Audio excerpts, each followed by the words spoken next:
Imagine करें कि आप एक बोट पर अपनी फैमिली के साथ नीले समुद्र में छुट्टियां गुजारने गए हैं। चारों तरफ दूर दूर तक पानी फैला हुआ है और सब कुछ नॉर्मल दिखाई देता हो, लेकिन तभी एक लम्हे में सब कुछ बदल जाए। अचानक समुद्र का पानी कहीं गायब हो जाए और आप समुद्र के नीचे की वीरान जमीन पर फंस जाएं। ऐसे में आपके दिमाग में कई सवाल आएंगे। आखिर समुद्र का सारा पानी कहाँ गया? क्या ये पानी दोबारा वापस आएगा? तो चलिए ये सभी सवालों के जवाब जानते हैं इस फिल्म से, जो आपको सांस रोकने पर मजबूर कर देगी। कहानी की शुरुआत में हम एक फैमिली को देखते हैं जो एक बोट पर कैरिबियन ओशन के बीच में मौजूद होते हैं। ये फैमिली बेन नाम के इस लड़के का बर्थडे सेलिब्रेट करने के लिए समुद्र के बीच में आए होते हैं। एक यादगार पल बनाने के लिए वो सभी बहुत खुश थे, लेकिन उन्हें पता नहीं था कि ये खुशी कुछ ही देर की मेहमान है। कुछ पल के लिए सब कुछ नॉर्मल चल रहा होता है। जब वो सभी समुद्र का व्यू एंजॉय कर रहे थे तो बेन की मॉम समुद्र में स्विमिंग करने के लिए जंप कर देती है, जबकि बेन और उसके फादर फिशिंग करने में बिजी थे। लेकिन तभी अचानक से बेन की मॉम जूलिया को समुद्र में ऐसा फील हुआ जैसे कोई बड़ी सी चीज उसके आसपास चक्कर लगा रही हो। जब वह यहाँ वहाँ देखती है तो उसे कुछ भी नहीं दिखाई देता, लेकिन तभी अचानक से कोई उसे समुद्र के नीचे खींच लेता है और साथ ही उनके बोट पर जो इक्विपमेंट्स हैं वह तेजी से यहाँ वहाँ डायरेक्शन चेंज करने लग जाते हैं, जैसे कुछ बड़ा हो रहा हो। बेन और टॉम इस बदलते हालात को अच्छी तरह समझ नहीं पाते, क्योंकि वह फिशिंग करने में बिजी होते हैं। वही जूलिया देखती है कि वह अपने बोट से कुछ ही सेकंड्स में काफी दूर आ गई है और वह डूब रही है। वह खुद को बचाते हुए टॉम को जोर जोर से आवाजें देने लगती है, लेकिन जूलिया बोट से काफी दूर होने की वजह से उस पर किसी का भी ध्यान नहीं जाता और यहाँ पर जूलिया को फील होता है कि समुद्र का पानी तेजी से पीछे की तरफ जा रहा है। जूलिया अपनी बेटी कैसी को आवाज देने लगती है, लेकिन कैसी हेडफोन लगाकर सनलाइट एंजॉय कर रही होती है। देन कैसी और टॉम को बिल्कुल भी नहीं पता होता कि जूलिया स्विमिंग करने समुद्र में उतरी है। जूलिया धीरे धीरे उनसे और दूर होती जा रही थी, लेकिन तभी खुशकिस्मती से टॉम को हल्की सी जूलिया की आवाज सुनाई देती है। वह जूलिया को देख लेता है और टॉम उसे बचाने के लिए फौरन पानी में जंप कर देता है। दूसरी तरफ बेन बोट का इंजन स्टार्ट करके उनके पास ले जाता है। लकीली टॉम जूलिया को डूबने से बचा लेता है। जब वह बोट के करीब पहुंचते हैं तो उसके बाद बेन और कैसी उन दोनों को बोट के ऊपर खींच लेते हैं और इस तरह से जूलिया की जान बच पाती है। अब बोट पर टॉम अपनी बेबी कैसी पर गुस्सा करता है। वह कहता है कि तुम्हारा ध्यान कहाँ था? मैंने तुमसे कहा भी था कि जब तुम्हारी मॉम स्विमिंग करने समुद्र में उतरेगी तो तुम्हें उस पर नजर रखनी है। कैसी सॉरी करती है और कहती है कि मैंने हेडफोन पहन रखे थे। खैर अब जूलिया सेफ थी। टॉम कहता है कि अब कोई भी बिना बताए स्विमिंग करने नहीं जाएगा और अगर कोई जाएगा भी तो पहले किसी न किसी को इन्फॉर्म करेगा। वो सभी टॉम की बात पर अग्री हो जाते हैं और अब रात होने वाली होती है, इसीलिए वह सब बेन की बर्थडे सेलिब्रेट करने के लिए तैयारी करने लगते हैं। रात को बर्थडे सेलिब्रेट करने के बाद कैसी के बॉयफ्रेंड का वीडियो कॉल आ जाता है। कैसी उसे बताती है कि वो सभी बोट में काफी एंजॉय कर रहे हैं, लेकिन उसका बॉयफ्रेंड कैसी से कहता है कि तुम सभी को जल्दी से सरफेस पर आना चाहिए। यहाँ टीवी ने बता रहे हैं कि कुछ बहुत ही बड़ा होने वाला है जो पूरी दुनिया के लिए बहुत ही अनयूजुअल होगा।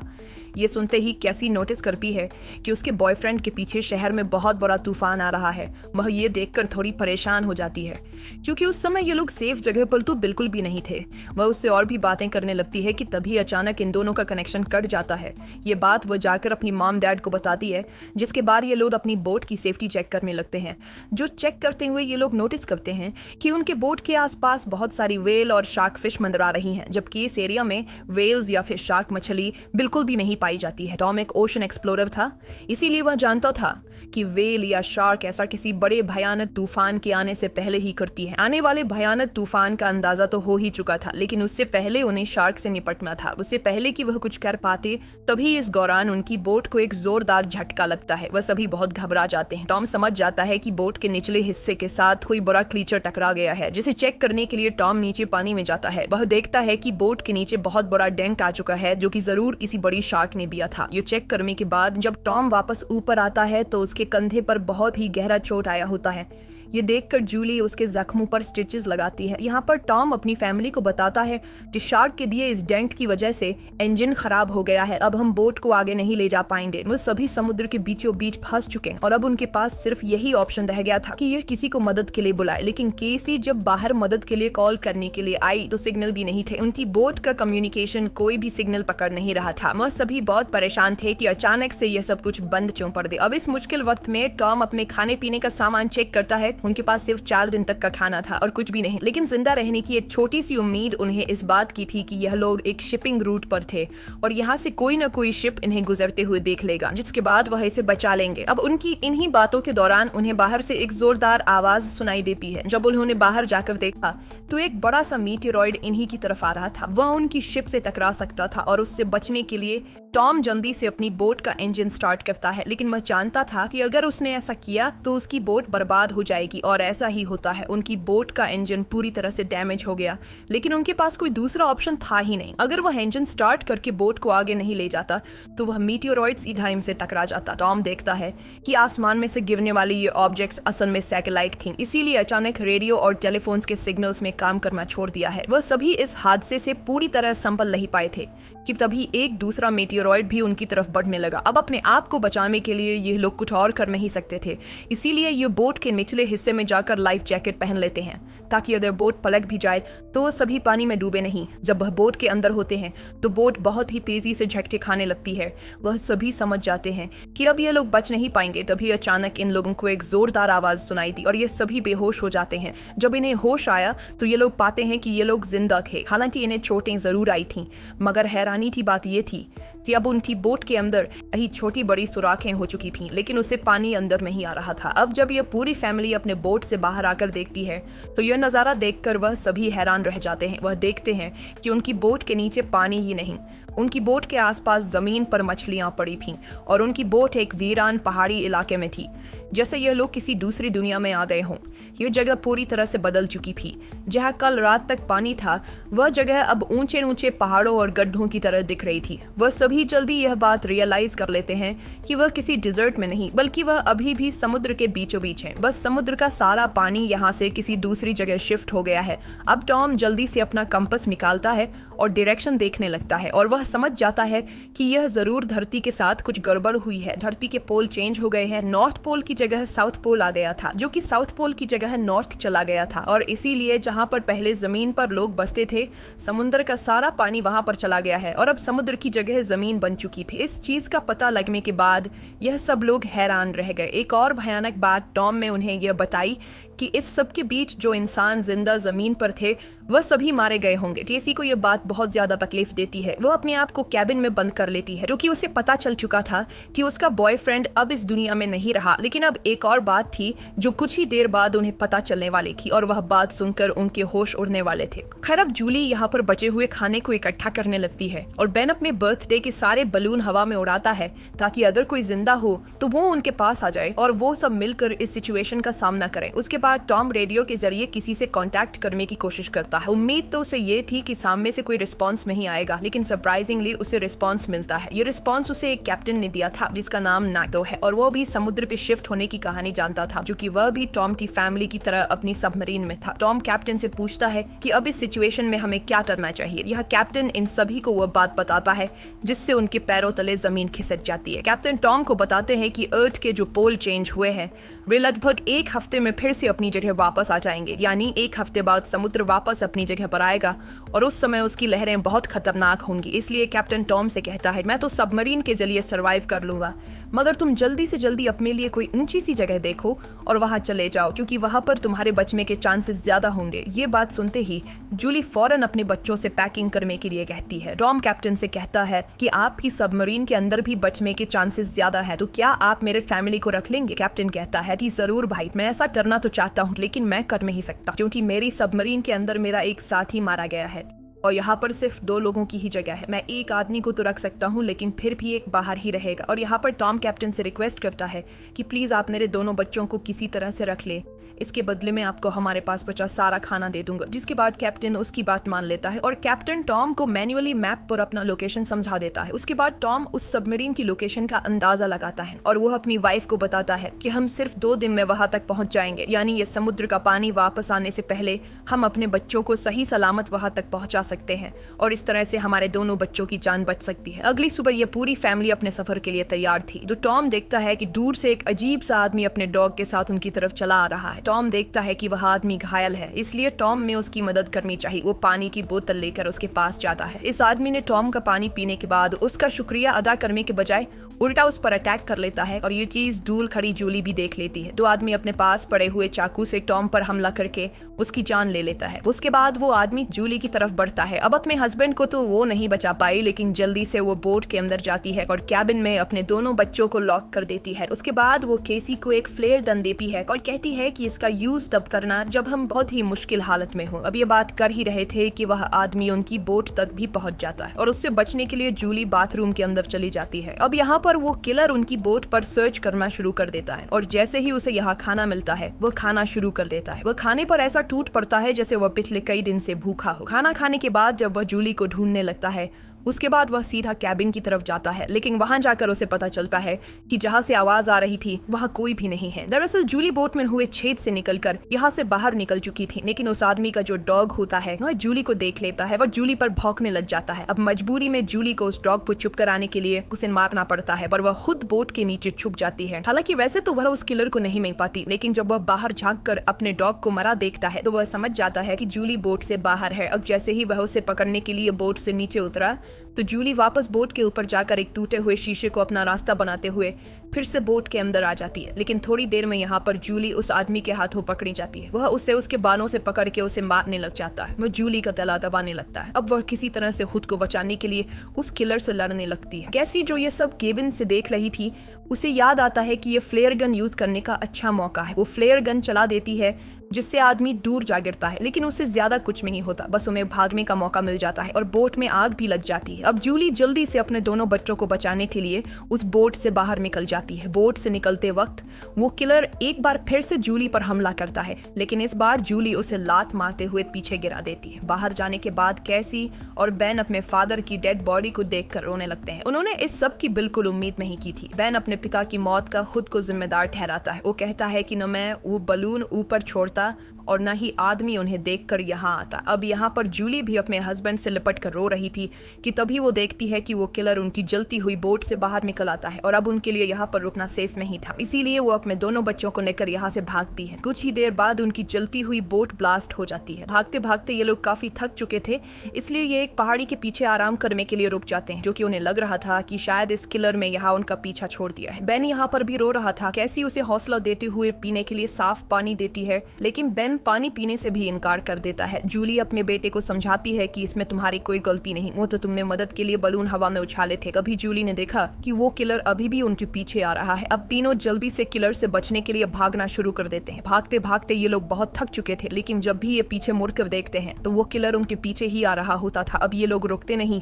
लगातार भागते रहते हैं और एक ऐसी जगह पहुंच जाते हैं जहां पर जहरीला पानी मौजूद था। यहाँ से जाते वक्त उन्हें कुछ भी हो सकता था, लेकिन जूली अपने बच्चों को यहीं से गुजरने का हुक्म देती है। जहरीले एसिड से गुजरने के बाद उनकी हालत काफी खराब हो गई थी और जूली को एहसास हुआ कि बेन डिहाइड्रेट हो चुका है। उनके पास पानी की कुछ आखिरी बूंदें थीं जो उन्होंने बेन को दी, लेकिन इतने थोड़े पानी से उसकी प्यास नहीं बुझी। अब यहाँ पर कैसी हिम्मत हार चुकी थी। वो कहती है, हम सब जिस तरफ बढ़ रहे हैं शायद वहाँ पर सबमरीन होगी भी या नहीं, लेकिन जूली उसे डांटती है कि चुप करो और जो मैं कह रही हूँ वैसा ही करो। हम लोग आगे बढ़ेंगे और मुझे पता है कि मैं तुम्हें बचा लूंगी। जूली के कहने पर वो लोग फिर से चलना शुरू करते हैं और आगे बढ़ने पर उन्हें एक प्लेन दिखाई देता है जो सालों पहले तबाह होकर समुद्र में गिर गया होगा। ये लोग प्लेन के अंदर छिप जाते हैं और जूली एक आखिरी बार अपनी फैमिली फोटो देखती है जो उन्होंने कल रात ली थी। उस फोटो को देखकर सभी लोग टॉम को याद करते हैं। इन तीनों को यकीन नहीं हो रहा था कि एक ही दिन में उनके साथ क्या से क्या नहीं हुआ। अब रात काफी हो चुकी थी और ये लोग थक भी चुके थे। कैसी और बेन सो चुके थे। तभी किसी की आवाज से केसी की आंख खुल जाती है। वो बाहर देखने आती है तो देखती है कि वही किलर उनके पीछे आ रहा है। अब इन तीनों को इस किलर से हर हाल में जान छुड़ानी थी, इसीलिए कैसी उसी जगह पर बैठकर सोने का नाटक करती है। किलर समझता है कि वो सो रही है और जैसे ही वो अटैक करने आता है जूली मौका पाकर पीछे से वार करती है। इस बार जूली बहुत गुस्से में थी। वो उस पर इतने हमले करती है कि उसकी जान ले लेती है। आखिरकार उनका ये खतरा टल जाता है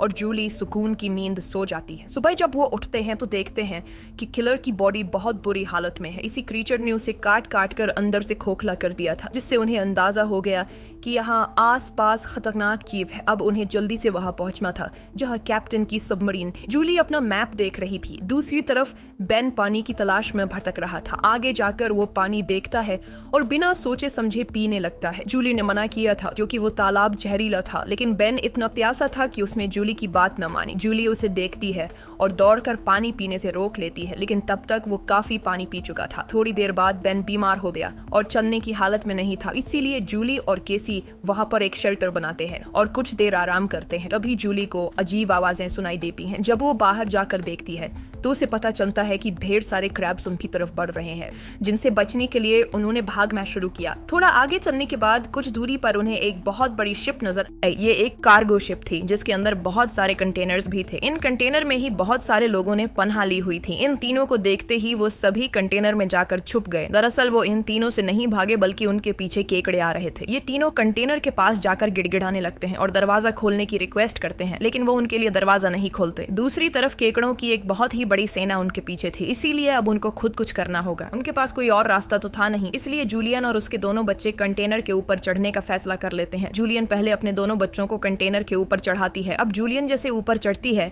तो एक केकड़ा आकर उसे पैर पर काट लेता है, लेकिन वो जैसे तैसे करके उसे अपना पांव छुड़ाकर ऊपर चढ़ जाती है। अब जूलियन अपने जख्म को अपने स्कार्फ से बांध लेती है, जिसके बाद वो बेहोश हो जाती है। केसी और बेन देखते हैं कि वो केकड़े उस कंटेनर को काटते हुए उसके अंदर चले गए और उसके अंदर मौजूद लोगों पर इन केकड़ों ने हमला कर दिया। अब वो लोग अपने पास मौजूद हथियारों से उन केकड़ों को मारने की कोशिश तो करते हैं, लेकिन केकड़ों की तादाद बहुत ज्यादा थी। ये लोग उनके सामने नहीं टिक पाते और केकड़े कंटेनर के अंदर मौजूद सभी लोगों को मार देते हैं। अगली सुबह जूलियन को होश आया।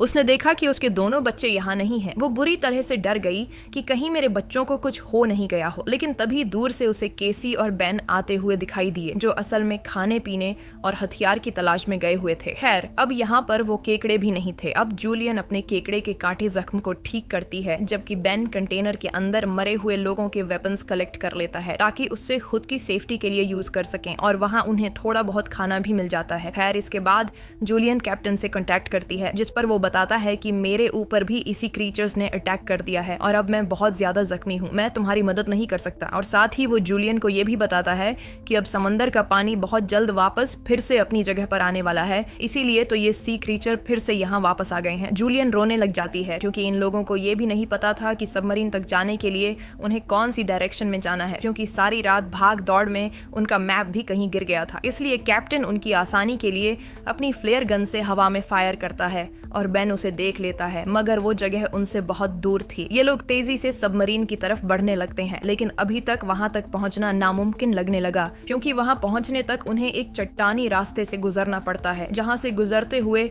उन्हें शायद फिर से उन केकड़ों का सामना करना पड़ सकता है, जिससे उनकी जान जा सकती थी। अब केसी को भी अपनी माँ पर तरस आने लगता है कि उनकी माँ का क्या होगा। कैप्टन तो हम तीनों में से मुझे और मेरे भाई को सबमरीन में रख लेगा, लेकिन जूलियन का क्या होगा, क्योंकि अब कुछ ही देर में पानी आने वाला है। जूलियन केसी से कहती है कि तुम्हें ये सब सोचने की जरूरत नहीं, जब हम सब मरीन तक पहुंच जाएंगे तो वहां डिसाइड करेंगे कि हमें क्या करना है, और कहती है कि चलो आगे बढ़ो। वहां से आगे बढ़ते हुए उनकी किस्मत उन्हें एक बार फिर से धोखा देती है। वहां पर लैंडस्लाइड होने लगती है, जहां जूलियन जो सबसे पीछे थी उसके आगे आकर एक बड़ा सा पत्थर गिर गया और वो वहीं पर फंस जाती है। अब केसी अपनी माँ के बिना आगे नहीं बढ़ना चाहती थी, लेकिन वो उसे कसम देती है कि तुम हर हाल में खुद को और अपने भाई को बचाओगी। अब इसीलिए केसी अपने भाई को लेकर आगे बढ़ने लगती है। जब वो लोग सबमरीन तक पहुंचते हैं तो उन्हें वहां पर कोई भी नहीं मिलता। ये दोनों जोर जोर से सबमरीन का दरवाजा खटखटाने लगते हैं, लेकिन तभी पीछे से कैप्टन आता है, जो बुरी तरह से जख्मी था। कैप्टन ने बताया कि देखो, सबमरीन में 3 लोग बैठ सकते हैं और मेरे बचने के चांस बहुत कम है, इसीलिए अगर मैं सबमरीन में बैठकर पानी से बचते हुए ऊपर सरफेस तक पहुंच भी जाता हूं तब भी मैं नहीं बच पाऊंगा। ये बात सुनकर केसी जल्दी से वापस पीछे मुड़ गई और तेजी से जूलियन की तरफ आने लगी। वहां फिर से उन केकड़ों का सैलाब आने लगता है, जहां पर जूलियन अपनी गन से उन सबको शूट करने लगती है, लेकिन कुछ ही देर में उसकी बुलेट्स खत्म हो जाती हैं। अब इससे पहले कोई क्रीचर आकर उस पर हमला करता, केसी ऊपर से उसे हाथ देती है और आखिर उसकी मदद से जूली यहाँ से बाहर निकलने में कामयाब हो जाती है और यह लोग जल्दी से भागते भागते हुए सबमरीन तक आ जाते हैं। अब यह लोग बिना ज्यादा वक्त गवाए सबमरीन के अंदर बैठ जाते हैं और वो भयानक केकड़े भी उनके पीछे आ जाते हैं। लेकिन तभी एक बहुत ही बड़ी भयानक समुद्री लहर उन्हें अपनी तरफ आती हुई दिखाई देती है, जो कई 100 मीटर ऊंची थी, दिखने में बहुत ही खतरनाक लग रही थी। वह तेजी से जोरदार तरीके से उनके सबमरीन से आकर टकराती है, जिससे यह लोग बेहोश हो जाते हैं। जूली को जब होश आया तो हैरानी की बात थी कि उनकी सबमरीन पानी में नहीं थी, बल्कि समुद्र की वह बड़ी लहर उनकी सबमरीन को बहाकर एक शहर में ले आई थी, जो कि पूरी तरह से तबाह हो चुका था, जिसे देखकर साफ समझ आ रहा था कि जमीन से अब इंसानों का सफाया हो चुका है। और बस यही सीन दिखाते हुए ये फिल्म खत्म हो जाती है। अगर वीडियो आपको अच्छी लगी हो तो हमारे चैनल को सब्सक्राइब और वीडियो को लाइक जरूर कीजिएगा। मिलते हैं अगली वीडियो में।